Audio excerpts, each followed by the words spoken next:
What is up, Sideways fam? Welcome back to the channel. We got Tony's Mk4 back on the lift right now. Broken axle, blown up diff. We're gonna be doing a whole bunch of upgrades right now, so let me jump right into it and show you where we're at. Alrighty guys, so we are under my buddy Tony's Mk4. I usually don't do stuff on the floor, but the shop is just way too packed right now for me to be kind of dealing with getting the car on the rack. Way too many projects. It's at tax time. Everything is going really well, just we're extremely busy. So I wanted to talk about this. This is a 97 Mk4. This is the blue one that we did all the Powerhouse racing parts are on and everything. So right now I'm underneath the car. We've already just connected the drive shaft. We're getting the axles out. We're doing all the other stuff to get this out. Basically the 97 98, I guess when they went to the VVTi, they changed the axle. Like the SC300, the differential has a different ear on it, similar to an IS300. The bolts actually look like IS300 bolts, and they're an 8mm instead of a 10mm. And the issue was why the customer's axle's out and why the car's back here right now is he launched the car and the axle snapped. And I said, geez, I've never heard of that happening like that, you know, like just at 700 horsepower or whatever the deal is. So we are going to go ahead and pull the diff out. We're going to start the rebuild, and we're going to actually be upgrading these ear shafts to a Mk4, big ear Mk4 ear, and then the bigger axles with everything as well. So let me go ahead and get this out. I'll do a comparison and then we'll go from there. I'll show you guys what's up. So as you can see, I have the two diffs laid next to each other. This is the 97-98 diff.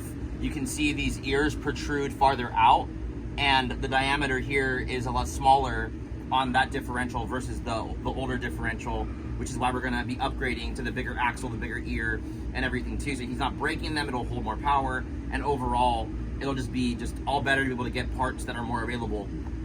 So regardless of any of that, we're gonna check ratio.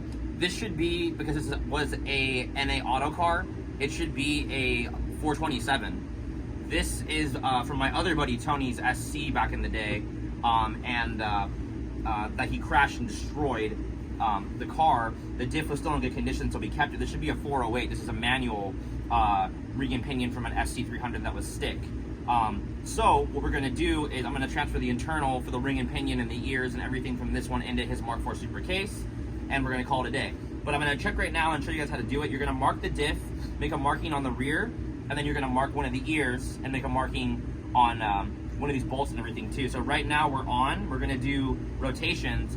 If this is basically a 4.1, we should be 4 revolutions just right before this, basically be there. With this one, we're gonna see a little bit more. So what we're gonna do is I'm gonna do rotations. We're there, I can see the mark. I'm gonna give it one more quick little mark just so that I can kind of make sure that I can see decent.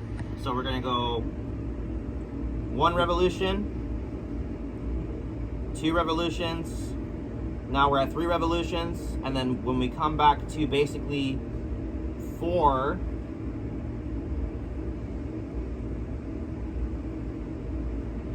right now we're at 4, we're right here, okay, so we're basically right at 408, 441, so this is going to be what we said it is. So I know I have the correct ring and pinion ratio for the differential in this one, which is what I already knew. I did have it marked with my boy's name on it, so it's a good thing that I kept that. On this one, we're going to do the same thing. We're basically going to go here. We have a axle shaft stub here with a bolt, and we have a bolt right here that we can reference. And then just anywhere that I want to go ahead and stop or start at, I'm going to just go ahead and go straight down the diff here, straight down here. Doesn't need to be 100% perfect, just as long as we can actually spin it and go. So we're going to go 1 revolution. Okay, so now we're at 1. We're going to go 2 revolutions. Now we're at 2. We're going to go 3 revolutions. Now we're at 3. And he's going to have this supposed to be a 427, so we should be 4. And then we're going to go 4. Last time we were here for 4.0. We're about here. So from here to here, we're about a quarter.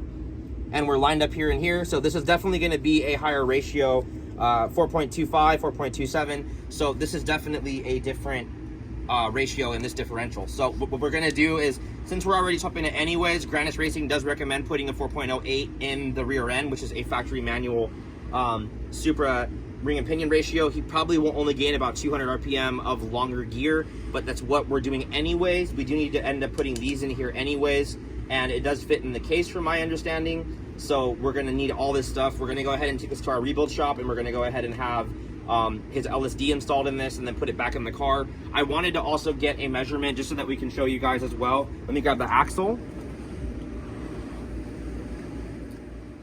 This is the 96 axle that came out of his car. And we can just kind of, side by side, they kind of look almost the same. But when we go to lay them in or even just look at them, you can see how much different the axle is on top. First of all, this protrudes way farther in than this one does. I don't know if you guys are able to see here how much bigger the axle is, if you can see it in frame, but I will also show you right now so you guys can also see as well. I wanted to also take a measurement. The ears seem to be longer, so it did seem like more than likely the axle is going to be slightly longer, or actually shorter, my bad, because the ears are longer. So I mean, we can see right there, it is a little bit of a difference. This is going to be his long side. This is going to be the other short side for the Mark IV below 96. But if we want to go ahead and show you it in the ear, obviously his axle here, you can see it's big. It does slide in, and inside you can see this little ridge right here where it actually seats in the actual diff. Well, the Mark IV, I'll grab the shorter axle because it's a little bit lighter, and these are way heavier than this. The weight is just, that's probably 40 pounds. Not really 40 pounds, but I don't know, 25, 30 pounds. This one is definitely way heavier. But if you go like this, it doesn't quite fit, and the bolt holes just do not line up. It just isn't right. So, and then if you were to even take the actual axle and stick it on this one, in this diff here, you would see for yourself that it's way too small. You can definitely see that in frame right there for sure. So that's not gonna work. This is why I had already sold him Mark IV axles. It wasn't working in the car, and where the issue came into play. So all of this old stuff is gonna be unusable. We're gonna upgrade them to the stuff that we can get. We have plenty of those axles here at the shop, and you can obviously tell the axle itself, the bolts as well on this. Let me go ahead and grab the hardware just to show you as well. Anyways, my bad, these are kind of gross, but just so that you can see, this is the difference between the hardware as well that mounts the diff. So this is gonna mount the axle to the differential, and these are just like, it looks like a 12mm bolt, you know, and these are about a 17, so pretty crazy. This is going to be an 8mm head. This is going to be a 10mm head, but we will also have to swap all the hardware, the actual clasps for the axle. So anyways, we're going to go ahead and get both these things torn down, have the diff look nice and pretty and brand new, get it all back in the car so he can get the car running and driving and moving again. So just wanted to show that. Alrighty guys, we're getting back into it. Obviously you've seen where we were, and this is where we're at right now. His car's on the lift. Everything's pretty much removed. Let me go ahead and get the lights on so we can just kind of show you what we're doing, what we're working with and everything real quick. Boom, boom, boom. So, NA Mark IV only has one bushing. So we're gonna have to go ahead and cut this one out, hammer it out, wire wheel these holes clean so they can be nice metal, drop the sway bar down, and as you can see, I've already upgraded his axles to the new axles on. The exhaust is out, his Tomei exhaust is on the floor. We have our new stuff right there. So what I'm gonna do right now is we're gonna go ahead and drop this. I'm gonna go ahead and cut this out. We're gonna nail this out, and then we're gonna start working through it. So what I normally do, I mean, they do have a tool from Powerhouse Racing I would like to buy. It's just kind of expensive, where it actually will push the bushing out, and it will also let you put the bushing in. In our case, we're just gonna use the old hammer and you know, Sawzall, you know, good old just chisel to get that thing out of there. It's a pain in the ass, but that's what we gotta do. But yeah, let me go ahead and show you. So down here, we have our fully rebuilt differential. You can see these axle shafts on both sides are now changed. They are painted and this is a different color. I will grab the ones from the office right now that were from his original diff from the 97 for the smaller axle and the smaller unit. As we can see, the diff has no fluid in it, so we're gonna go ahead and put the KAAZ fluid that came with this LSD in. You are supposed to run this with your LSD, and when you do your service, you're gonna need to buy that. We did go ahead, since Battle version was out of them, Tony did opt to go ahead and get some Powerhouse Racing bushings. If I can get the box open, dang. I've already actually taken a look at this. It's really cool. They actually have a label of where it's supposed to go down and go in. I mean, nothing special. It's just an aluminum bushing, and I mean, it does say Powerhouse Racing. I don't know why there's little scuffs on it, but we're gonna scuff them up anyways, getting them in anyway, so who cares? But yeah, anyways, these are going to be going in right now. There's going to be one for one side, two for the other side. You can kind of see on this one through the plastic, there's 2 holes. So we're going to go ahead and get these in. It's going to make it so that the diff no longer flexes in the subframe like this. And yeah, that's pretty much it. You could upgrade the ones here too, but his were in good condition, so I'm not worried about it. But I did want to show you really quickly the difference between the axle shaft. This was the one that came out. You can see it kind of has that IS300 flare. Maybe side to side you can't see the difference, but when you go like this, you can see that the whole axle shaft fits inside of the other unit. So this is what a GTE is gonna have in it, these big stubs. And we've already gone ahead and obviously, like I said, upgraded the axles that are now in the car here. So let me go ahead without further ado and get all this beautiful stuff in. The diff looks amazing, super happy. Got that super awesome LSD going. Yeah, baby, woo, let's go. Okay, let me go ahead and get going.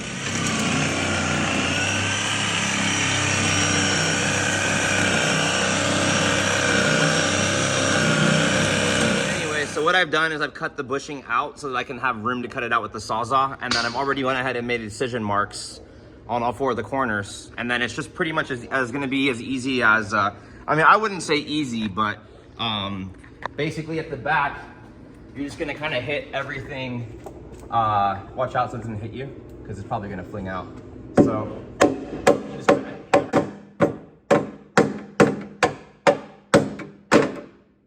and then you're out. So what I'm doing now is I'm just gonna clean out these holes.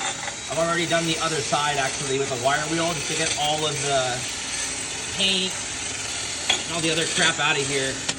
So yeah, now they're pretty clean on both sides. What I'm gonna do is I'm gonna go ahead and grab some grease and not like a crazy shit ton, but enough just to get around the whole entire orifice, just to maybe help the bushing go in a little bit easier. Because they are a pain in the ass to get in and to have to rotate and everything. So I'm just gonna put enough to where I have a little bit of give to get everything lined up. So there you go, guys. Let's go ahead and start getting those PHR fittings. Alrighty, so diff is up and in. What I like to do is I like to go ahead and screw in the 2 back bolts because you can have a little bit of shimmy side to side. These bushings actually kind of slide in a little bit nicer than the battle version actually. On this side, it kind of almost seated a lot more, as you can see, by me kind of almost pushing it in and then got a little tight. So we can have a little bit of shimmy on this one. I like that on the PHR ones, you have a arrow that points straight up that kind of gets you in the general vicinity of just being straight up and down. And straight up and down, you can kind of see this one too. It's gonna be straight up and down too. So we're gonna be, basically what I'm gonna do is I'm gonna nail these in, just kind of tap them in with the hammer to get them to go farther in on the subframe. And then I'm gonna start lining up the bolts and kind of just positioning everything and kind of torquing everything in place. When I tighten down the bolt, it'll kind of straighten out the bushing if it needs to be, and I'm gonna go ahead and get the axles and axle bolts in. So it's going pretty smoothly. Takes a little bit of time, you gotta take your time doing this kind of stuff, but we're still going, so let's go ahead and get it done. But beautiful piece, man. 2-step time, woo!